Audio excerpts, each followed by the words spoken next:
auf einmal Schlitze als Augen hat, die aussehen wie die Augen von Reptilien. So. Die Regierung will mir mein Baby wegnehmen.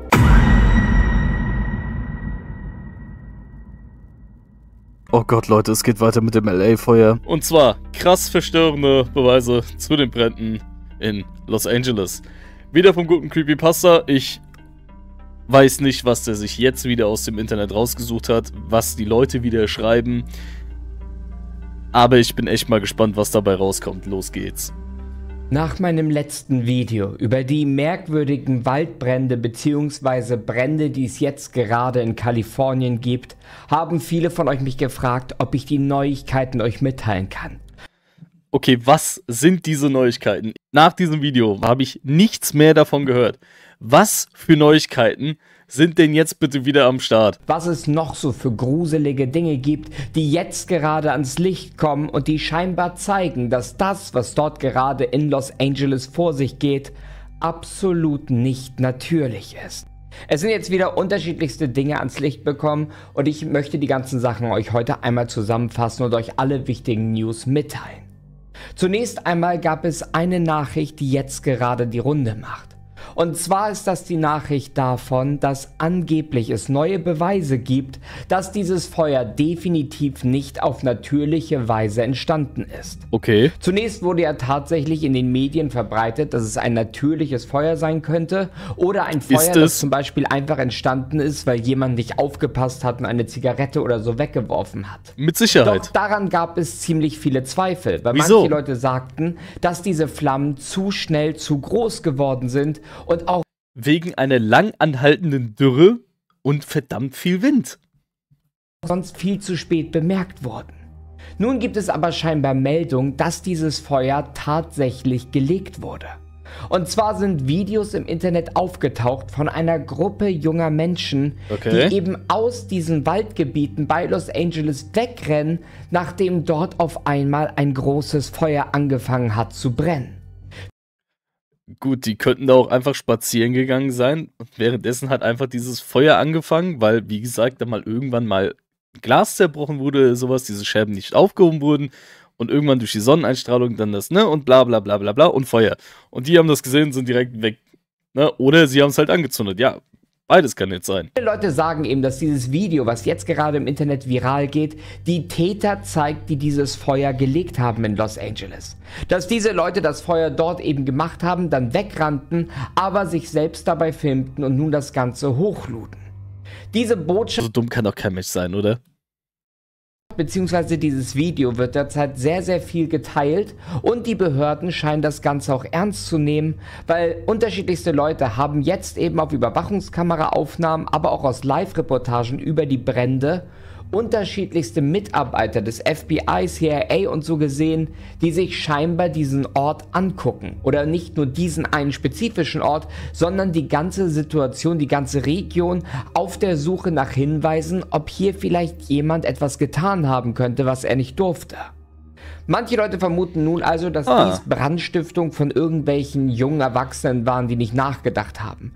Die einfach ein Feuer gemacht haben und dieses Feuer ist außer Kontrolle geraten. Oder eventuell war es auch böswillige Brandstiftung und diese jungen Leute wollten etwas anzünden. Doch diese Meinung ist nicht alleine im Internet, denn andere sehen das Ganze jetzt auf einem anderen Blickfeld.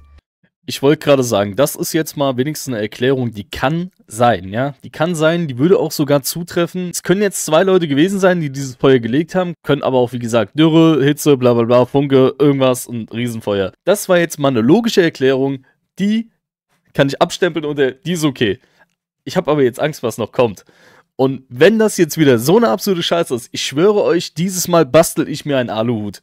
Denn viele sind sich tatsächlich sicher, dass diese jungen Menschen engagiert wurden, dieses Feuer zu legen und sich auch absichtlich dabei filmen sollten, damit man eben einen Sündenbock hat und dieser Sündenbock den Druck, eben diese Aufmerksamkeit von der Regierung nimmt.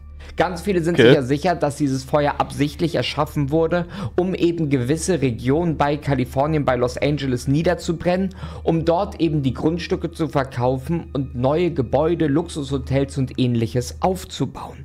wurden die jetzt von der Regierung engagiert oder wurden die jetzt von diesen Firmen engagiert? Ich bin jetzt mal auf die Erklärung gespannt. Das bedeutet, angeblich sollen diese Leute eben das Feuer gemacht haben, weil es ihnen aufgetragen wurde und diese Videos wurden gezielt im Internet veröffentlicht. Weil man muss ja schon sagen, stellt euch einmal vor, ihr seid verantwortlich für dieses schreckliche Feuer. Für ein Feuer, das eben Millionen oder Milliarden von Euro Schaden verursacht hat. Würdet ihr dann einfach so ein Video bzw. Beweisbilder eurer Tat online posten? Viele sehen hier große Kritik, große Zweifel und glauben, das Ganze wird derzeit nur vorgeschoben, in der Hoffnung, dass man aufhört, der Regierung oder ähnliches die Schuld zu geben oder eine größere Bedeutung dahinter zu vermuten. Es gibt so dumme Menschen, ja, es gibt so dumme Menschen, die laden das auch hoch, weil die das irgendwie lustig fanden. Ja, also es gibt so dumme Menschen, die machen das. Doch es gibt tatsächlich eine besondere Akte, die veröffentlicht wurde, die den Leuten jetzt gerade Angst macht. Und zwar gibt es ein Baukonzept, das sich Smart LA 2028 nennt. Dieses Baukonzept hat eben als Ziel, dass bis zum Jahr 2028, 2030 Los Angeles zu einer Smart City werden soll. Davon habe ich auch gehört. Und das habe ich im letzten Video auch erwähnt. Das ist, glaube ich, auch das, was die Leute meinen, ne? Ist alles niederzubrennen und dann LA von Grund auf neu aufzubauen. Also so die anderen Teile. Einer extrem fortschrittlichen, hochmodernen Stadt werden soll. Das Problem dafür ist, dass dieses Baukonzept zwar sehr interessant klingt, aber nach den jetzigen Ideen nicht funktionieren würde, es sei denn, man würde großflächig Gebäude abreißen, um dort dann eine neue Infrastruktur aufzubauen und ganz neue Gebäude, ganz neue Einrichtungen. Wir müssen auch bedenken, das ist nur ein Konzept und kein Bauplan, ja. Das Konzept ist, jemand hat sich da mal hingehockt und hat sich gedacht, so ja, so könnten wir LA mal geil machen, ja. Das ist aber jetzt nicht, dass die gesagt haben, okay, wir machen das, aber Leute, davor müssen wir LA komplett niederbrennen mit irgendeiner Naturkatastrophe. Ich glaube es nicht. Also Leute, komm, bitte. Man müsste also rein theoretisch, damit dieses Smart LA funktioniert, ganze Stadtteile plätten und sie neu errichten, damit sie eben so fortschrittlich, so modern sein können. Dies wäre aber quasi unmöglich gewesen, weil die Anwohner dieser Region, sowohl Prominente als auch zum Beispiel ganz normale Leute, die da lebten, ihre Gebäude nicht verkaufen wollten, ihre Grundstücke nicht verkaufen wollten, weil sie natürlich dort zufrieden waren. Wenn man also Smart LA trotzdem durchführen will, müsste man die Region plätten. Und viele sind sich sicher, dass dies mit den Flammen geschafft wurde. Dass man diese Flammen, ob nun über Explosion, über Brandstiftung, über Laser, wodurch sie entstanden sein sollen, dass diese Flammen gemacht wurden, um eben diese Städte niederzubrennen, um dann dort weiter alles aufzubauen, um dieses Konzept von Smart LA durchzuführen. Okay, das ist auch noch ein normaler Take, den nehme ich auch noch an, ja, aber ich glaube nicht, dass, wie gesagt, die Regierung oder die Stadt oder irgendwas sagt, ey, wir müssen jetzt vorher aber alles abbrennen, dass wir das auch machen können. Das ist ein Konzept, das hat jemand geschrieben, der denkt sich, okay, so würde LA geil aussehen, ja, wir nennen es LA 2028, weil wir da so fortschrittlich sind, dass wir das dann in die Tat umsetzen können. Ich glaube, so ein Ding ist das, ja, aber jetzt nicht, ey, das machen wir, das steht schon fest, das ist jetzt kein Plan, das ist jetzt einfach nur ein Konzept, das ist ein Unterschied. Die Sache ist, das Ganze ergibt für viele Leute Sinn, allein schon aus dem Grund, dass man eben sieht, dass an der Infrastruktur dieser Städte nichts kaputt gemacht wurde, zum Beispiel bei Palisades, eine Region, die ja wirklich stark betroffen ist. Dort ist die Infrastruktur relativ intakt, nur die Wohnhäuser, eins nach dem anderen, ist völlig ausgebrannt, völlig zerstört, ohne dass man da etwas retten kann. Alles, was man dort noch tun kann, ist diese Ruinen abzureißen und neu aufzubauen. Dies würde genau in die Idee fallen, die Smart LA eben verkörpert. Da haben wir es wieder, Idee. Idee. Und deswegen sagen ganz viele hier, dass dies ein klarer Beweis ist, die Regierung von Los Angeles oder von den USA wollte unbedingt dieses Konzept durchbringen, wollte LA modern machen und dafür musste man eben Gebäude beseitigen und auch auf Menschenleben nicht so viel Rücksicht nehmen. Der Gouverneur von Kalifornien hatte auch jetzt in einem Interview seltsamerweise gesagt mit Fernsehteams, dass es schon unterschiedlichste Leute gibt, die hervorgekommen sind, weil sie jetzt Land kaufen wollen in dieser Region und man derzeit an Gesprächen mit ihnen interessiert ist. Das bedeutet, auch der Gouverneur redet aktiv davon, dass man das Ganze jetzt verkaufen will, dass man diese Grundstücke jetzt verkaufen will, wahrscheinlich zu deutlich billigeren Preisen, um dann dort neue Dinge aufzubauen. Manche dieser Leute brauchen nämlich das Geld extrem dringend, weil kurz bevor diese Brände stattgefunden haben, sind unfassbar merkwürdige Dinge in der Gegend passiert. Denn unterschiedlichste Versicherungen haben den Brandschutz gekündigt, angeblich aus einem erhöhten Risiko vor Feuer. Das heißt, unzählige Menschen, die jetzt ihr Hab und Gut verloren hatten, haben keinerlei Brandschutzversicherung gehabt. Sie stehen also quasi wirklich vor dem Nichts, die Versicherungen zahlen gar nichts. Diese Leute sind also gezwungen, damit sie Rechnungen und alles bezahlen können, ihre Grundstücke zu verkaufen, das Geld zu nehmen und woanders neu anzufangen. Okay, die haben eine sehr, sehr lange Dürre in Kalifornien. Dass dann irgendwann mal so ein Versicherungstyp denkt, so, ey, Alter, da könnte es vielleicht mal irgendwann anfangen zu brennen, ja, wie in anderen Ländern auch, wo die ganze Dürre ist, ne? Also Spanien, Italien und ich glaube Griechenland auch, weil die haben ja auch jedes Jahr, wenn Sommerzeit ist, haben die da Waldbrände. Und dann hat sich dieser Typ, dieser Brain, hat sich gedacht, ey, wir kündigen jetzt mal bei sehr, sehr vielen Leuten, die in dieser Region wohnen, einfach die Brandversicherung, weil dann sind wir fein raus. Und gut ist. Ja, wir können denen wieder eine Brandversicherung anbieten, wenn dann so die Winterzeit oder sowas, wenn dann mal wieder der erste Regen kommt, dann können wir da nochmal drüber reden. Und andere Versicherungen sind da bestimmt nachgezogen. Das ist jetzt meine Erklärung. Kann natürlich aber auch alles die Regierung sein. Oder ein Plan der großen Firmen, dieses Land von Grund auf neu aufzubauen. Die Armen raus, die Reichen rein. Es ist alles easy erklärbar. Ja? Such doch nicht irgendeinen Scheiß raus, der eh nicht stimmt. Aber okay, auch noch ein guter Take, human, vollkommen okay. Ja, nicht so wie im letzten Video. Aber wie gesagt, sollte das jetzt gleich eine 180-Grad-Drehung machen und es komplett durchdrehen, ich habe einen Aluhut auf. Ich sag, wie es ist. Dies würde also bedeuten, sie müssen ihre Grundstücke zu einem super billigen Preis verkaufen, weil ja auch mittlerweile nichts mehr draufsteht außer einer Ruine. Und somit können eben reiche Leute, die dort neue Dinge bauen wollen, moderne Gebäude und ähnliches, können diese Sachen dann einfach günstig erwerben. Wenn dies eben ein Plan ist, dann ist dieser Plan tatsächlich geglückt. Und viele Leute sehen auch noch eine andere Sache als extrem merkwürdig an. Und zwar ist ein riesiges Wasserreservoir in der Nähe der Brände, kurz bevor die Brände stattgefunden haben, geleert worden.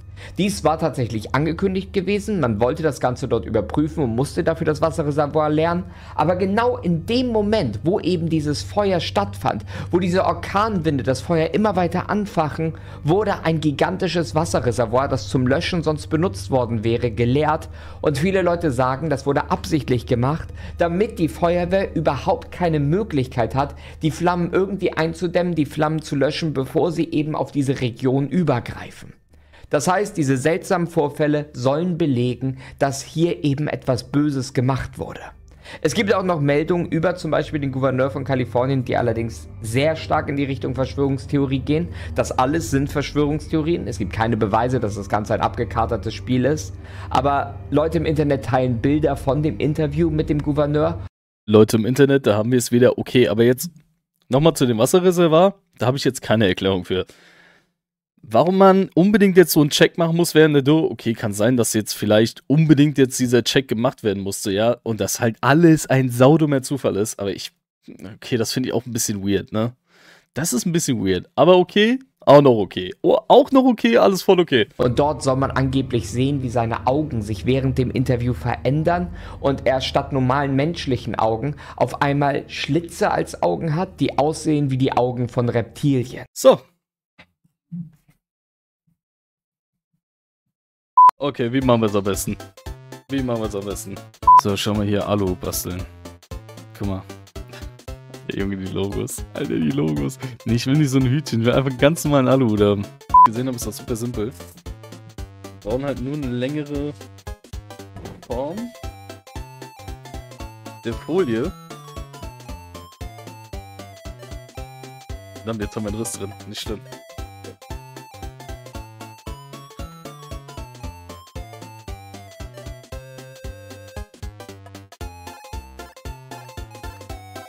nicht lang genug.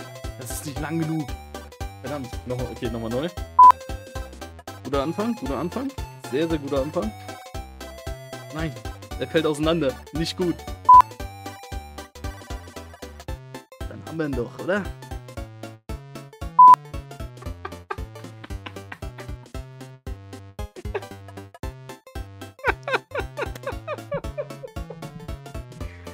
Ich kann das alles nicht mehr. Die Regierung will mir mein Baby wegnehmen. Okay, die Antenne muss stehen bleiben, deswegen. Okay, wir hören weiter. Wir hören weiter. Achtung. Leute, haltet euch fest. Haltet euch fest, der Gouverneur ist ein Reptiloid. Ihr habt's alle gehört. Bei mir erfahrt ihr das zuerst. Die aussehen wie die Augen von Reptilien.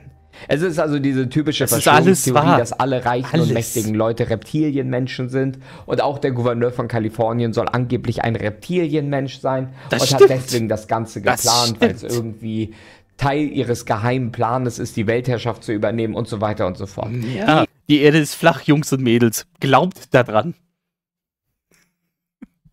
Tauben sind Drohnen, die von der Regierung geschickt werden, deswegen auf den Strommästen. Die sitzen da alle. Wisst ihr auch warum? Die laden sich da auf. Leute, öffnet mal eure Augen. Die da oben wollen euch zu Schafen machen. Reptilientheorie ist immer ein bisschen unfassbar verrückt, deswegen, da würde ich jetzt nicht... Verrückt, das ist das Logischste auf der Welt. Ich glaube an nichts anderes außer Reptiloiden. Immer, wenn ich an einem Gully vorbeigehe, denke ich mir, ich werde spioniert. So viel Gewicht reinlegen, aber es sind durchaus merkwürdige Dinge, die dort derzeit in Kalifornien passieren. Zusätzlich kommen immer noch weitere Sichtungen von UFOs und ähnlichem und die ganze Situation bleibt merkwürdig, aber sie bleibt auch spannend.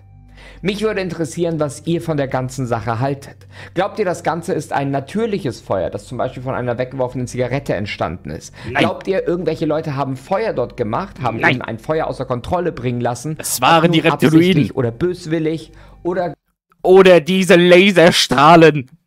Öffnet eure Augen. Glaubt ihr, dass die Regierung hier nicht mit offenen Karten spielt und etwas verheimlicht, einen bösen Plan, den sie durchführen wollten? Mit Sicherheit. Eure Meinung zu der ganzen Situation in die Kommentare. Wir sehen uns hoffentlich beim nächsten Mal, was auch immer ich mache. Bis dann aber.